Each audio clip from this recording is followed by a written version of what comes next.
বর্তমানে এলপিজির পর্যাপ্ত মজুত রয়েছে জানিয়ে কৃত্রিম সংকট সৃষ্টিকারীদের বিরুদ্ধে আইনি ব্যবস্থা নেওয়ার জন্য প্রশাসনকে নির্দেশনা দিয়েছে বিদ্যুৎ, জ্বালানি ও খনিজ সম্পদ মন্ত্রণালয়।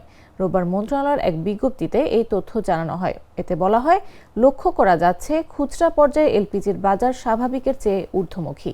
বিষয়টি লক্ষ্য করে বিদ্যুৎ, জ্বালানি ও খনিজ সম্পদ মন্ত্রণালয়ের উপদেষ্টা সংশ্লিষ্ট বিভাগের সচিব ও দায়িত্বপ্রাপ্ত কর্মকর্তাদের নিয়ে জরুরি বৈঠক করেন। সভায় জানানো হয়, দেশের প্রায় ৯৮% এলপিজির চাহিদা বেসরকারি খাতের আমদানিকারকদের মাধ্যমে পূরণ করা হয়। তবে বিভিন্ন বৈশ্বিক পরিস্থিতির কারণে লাইসেন্সপ্রাপ্ত ৩২টি কোম্পানির মধ্যে মাত্র ১৫টি কোম্পানি ২০২৫ সালের জানুয়ারি থেকে ডিসেম্বর পর্যন্ত ১২,৫৮,১৫২.৪৫ টন এলএনজি আমদানি করতে সক্ষম হয়।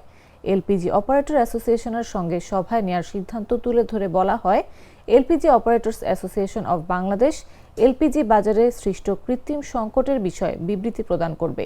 তাছাড়া পরিস্থিতি স্বাভাবিক করতে জেলা উপজেলা প্রশাসনকে মোবাইল কোর্ট পরিচালনার জন্য মন্ত্রিপরিষদ বিভাগ ও স্বরাষ্ট্র মন্ত্রণালয়ের মাধ্যমে পদক্ষেপ নিতে অনুরোধ করা হয়েছে।